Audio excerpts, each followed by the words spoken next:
Assalamualaikum warahmatullahi wabarakatuh.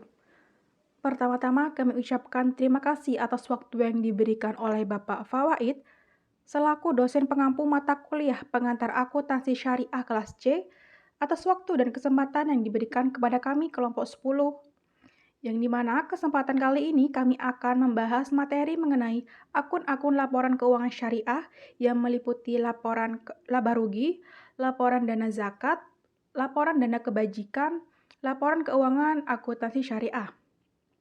Sebelum menuju pada pembahasan, izinkan saya untuk memperkenalkan kelompok 10. Adapun anggota kelompok 10, ada saya sendiri, Uswatun Hasanah dengan nikmahir 119, ada Novia Marviana dengan nikmahir 101, dan yang terakhir ada Dewi Ratnasari dengan nikmahir 108. Menuju pembahasan yang pertama ialah akun syariah pada laporan laba rugi.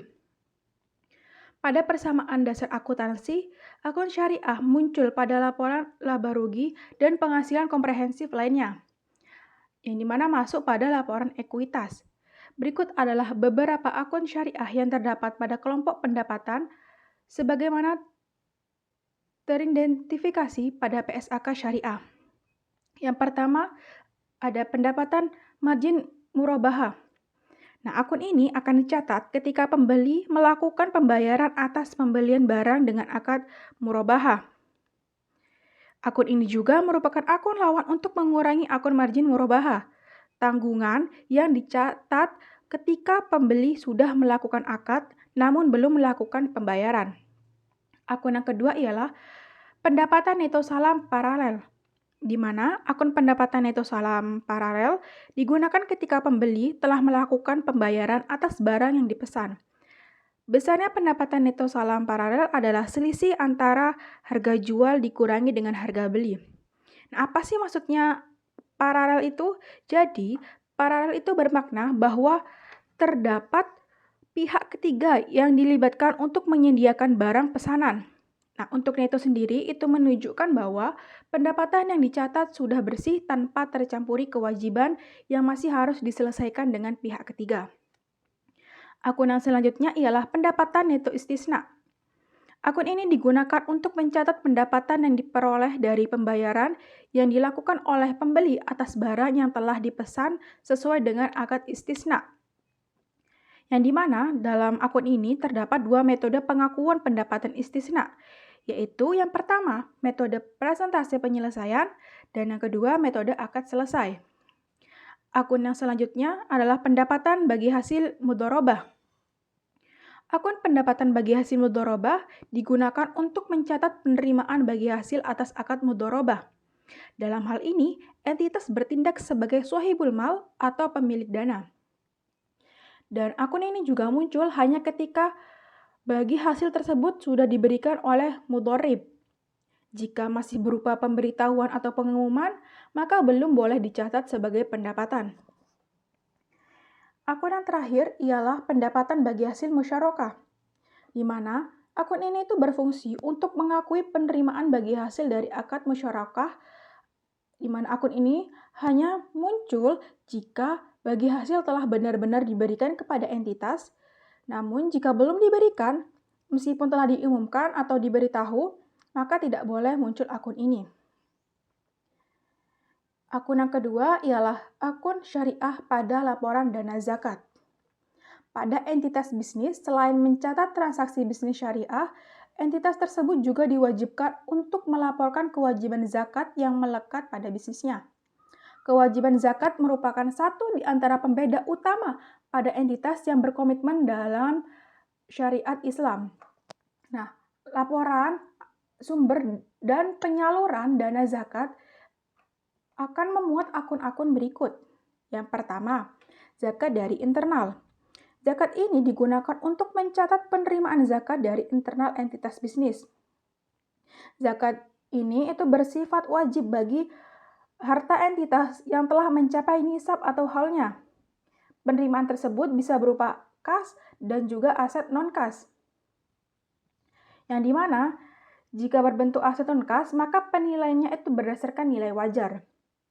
Yang kedua ada zakat dari eksternal. Akun ini menampung penerimaan zakat dari pihak eksternal entitas yang dipercayakan untuk ditampung terlebih dahulu sebelum disalurkan kepada mustahik.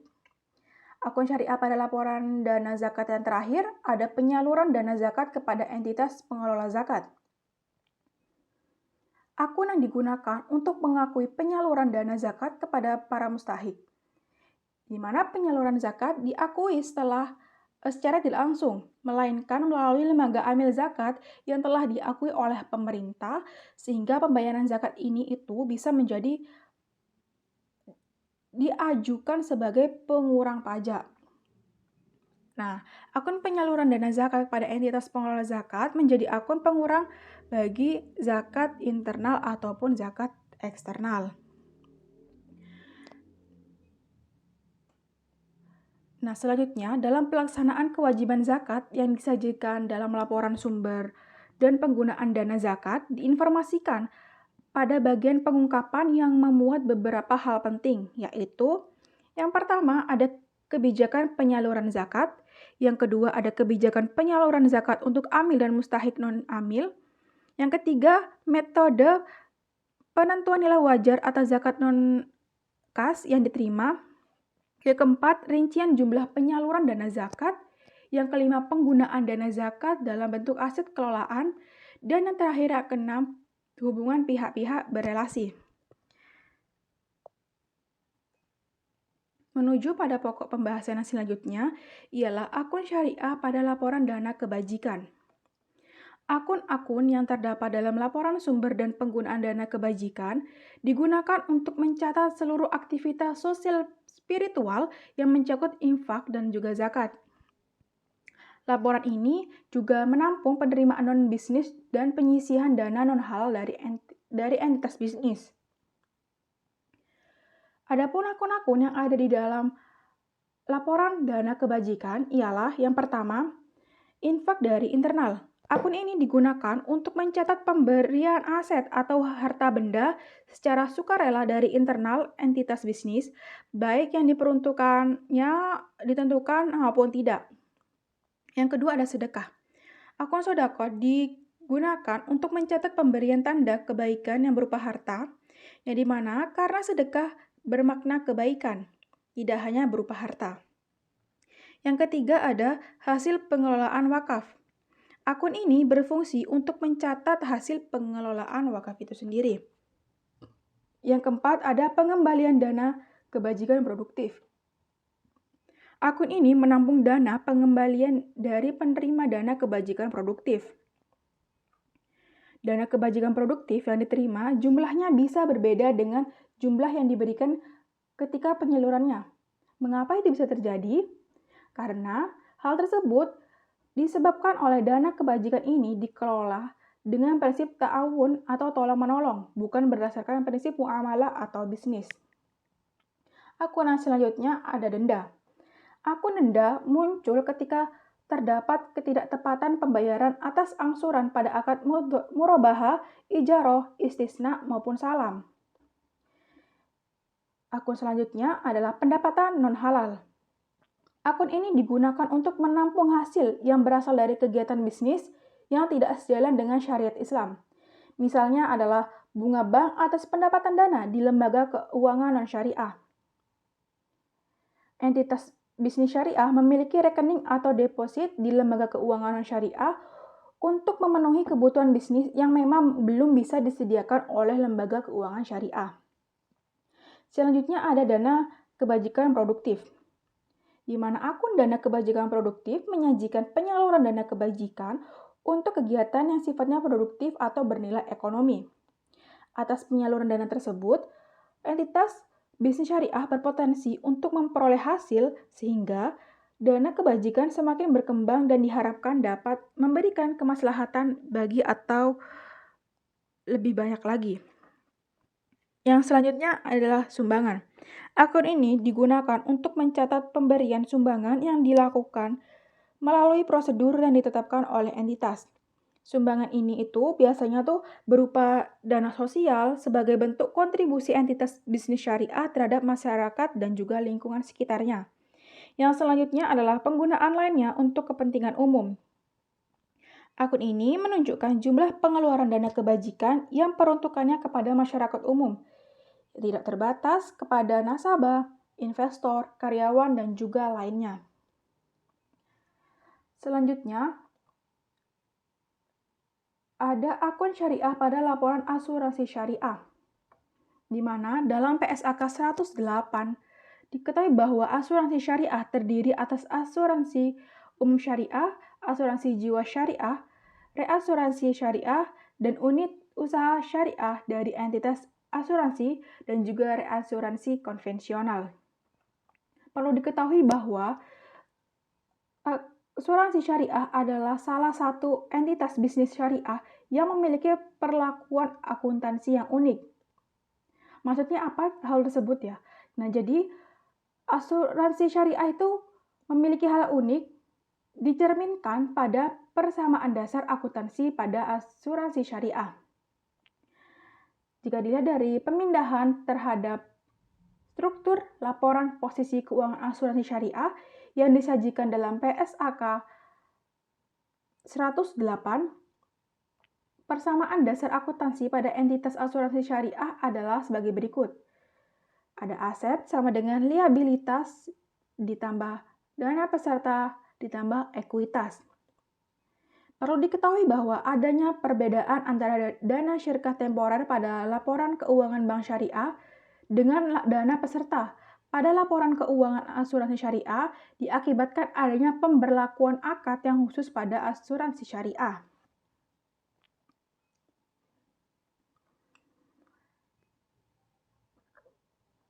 Nah, dalam persamaan tadi ada dana peserta. Apa sih sebenarnya dana peserta itu? Jadi, dana peserta itu merupakan dana yang berasal dari peserta dan juga dari sebagian hasil pengelolaan dana peserta. Dana peserta sendiri itu dibagi menjadi dua. Ada yang pertama, dana investasi. Nah, akun dana investasi disajikan dengan menyebutkan langsung jenis investasi yang digunakan, misalnya mudharabah. Sehingga akun tersebut namanya menjadi dana syirkah temporer mudharabah. Dana peserta yang kedua itu ada dana tabarruk. Dalam pengelolaan dana tabarruk, dibuatkan laporan tersendiri yang berjudul Laporan Surplus Defisit Dana Tabarruk. Nah, menurut PSAK 108, akun-akun yang terdapat pada laporan tersebut itu dikelompokkan menjadi 4, yaitu ada pendapatan asuransi, ada beban asuransi, ada surplus atau defisit underwriting, dan pendapatan dan beban investasi.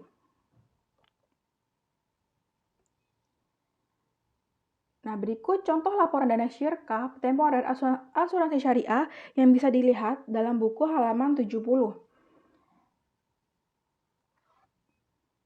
Dan yang ini juga contoh laporan defisit dana tabarruk yang ada di halaman 71.